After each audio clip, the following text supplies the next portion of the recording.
Olá, querido irmão em Cristo, graça e paz. Atente para algumas dicas de interpretações de textos bíblicos. Você já ouviu falar em anacronismo exegético? Anacronismo eu diria que é um erro temporal, é um erro cronológico. O anacronismo eu posso definir como a inserção ou a representação de uma ideia ou de uma cultura fora do seu espaço temporal original.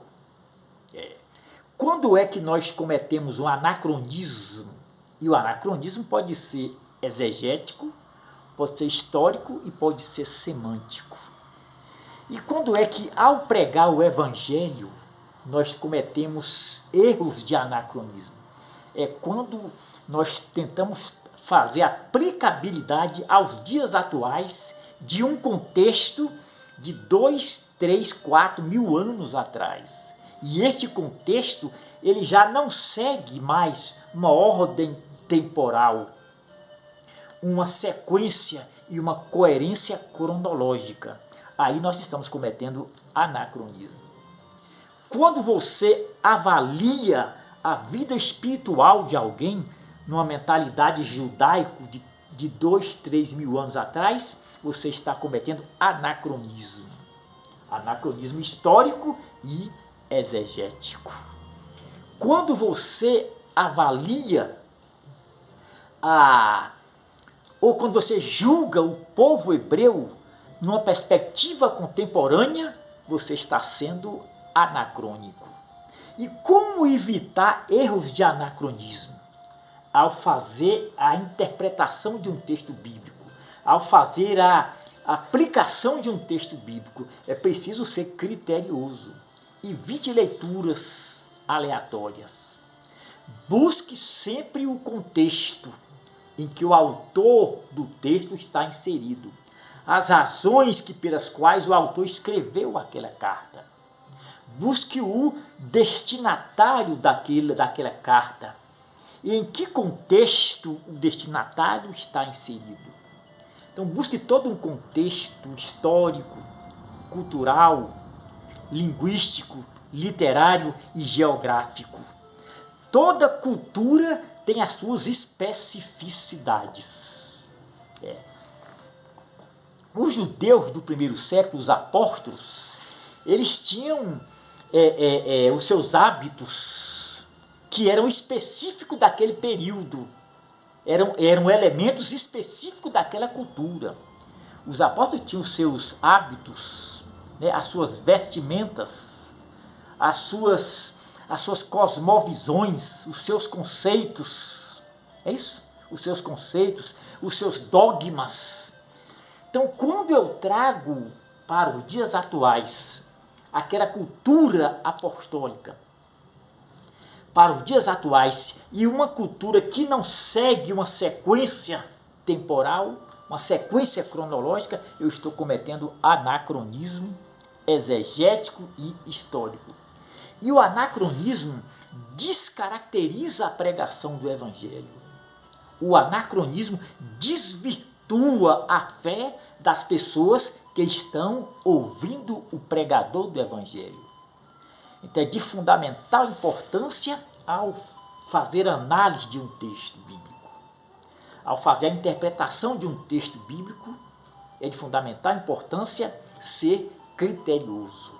Evite leituras aleatórias. Vamos dar um exemplo aqui de anacronismo. Olha, vale salientar que a simplicidade do evangelho não está na superficialidade do texto, não. Isso é falácia, isso é engano. Isso é coisa de pregador, pregador despreparado teologicamente. Isso é coisa de analfabetismo bíblico funcional. A simplicidade do evangelho não está na rasura, não está na superficialidade, está na profundidade. Portanto, saia da superficialidade e adentre a profundidade. E adentre a profundidade. Olha, aquele templo lá de Herodes era o templo dos judeus. Os judeus sim supervalorizavam, sacralizavam aquele templo, porque era o local de adoração dos judeus. Mas para você entender melhor o que é anacronismo, busque todo o contexto histórico do templo de Herodes. Aquele templo foi construído por Salomão lá no Monte Moriá, onde Abraão ofereceu seu filho Isaque em sacrifício a Deus. E aquele templo que Salomão construiu no Monte Moriá, num determinado período da história, ele foi destruído pelos babilônios. Né? Pelos babilônios. E num determinado período da história, os persas reconstruíram aquele templo.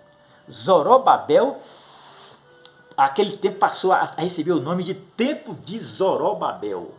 Mas o templo de Zorobabel foi profanado por Antíoco Epifânio, o louco.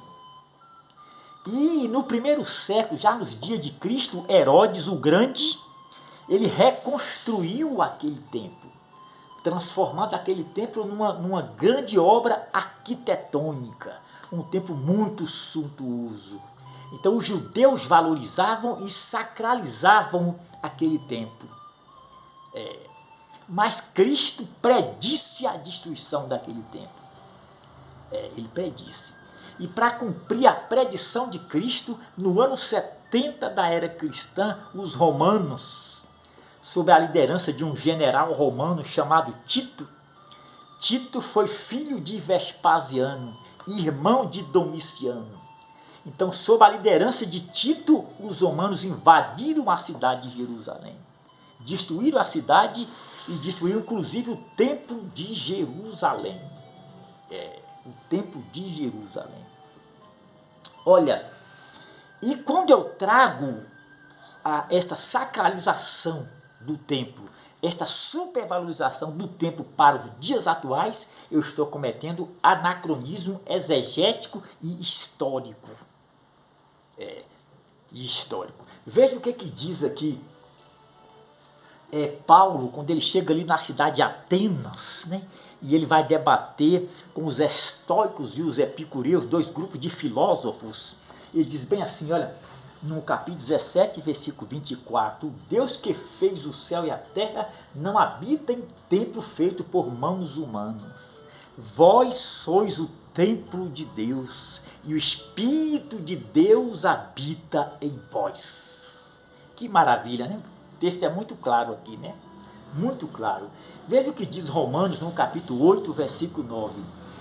Vós não estáis na carne, mas no Espírito. Isto é, se o Espírito de Deus habita em vós. E o apóstolo Pedro, ele é muito sucinto, né? Mas ele é didático. Quando ele diz assim, olha, vós sois pedras vivas, e com estas pedras se constrói uma casa espiritual. Para que esta casa? Para a habitação de Deus no Espírito. Então, se eu falo assim, olha, este espaço geográfico, este templo físico é casa de Deus, eu estou sendo anacrônico. Isto é analfabetismo bíblico funcional. Funcional. Porque o templo físico não é casa de Deus. Casa de Deus é o coração humano. O espaço do coração, sim, este é sagrado, porque é casa de Deus. Mas se eu digo que o espaço geográfico, aquele templo físico é casa de Deus, eu estou sendo anacrônico. E o anacronismo é uma falácia. Não adianta tentar fazer malabarismo exegético.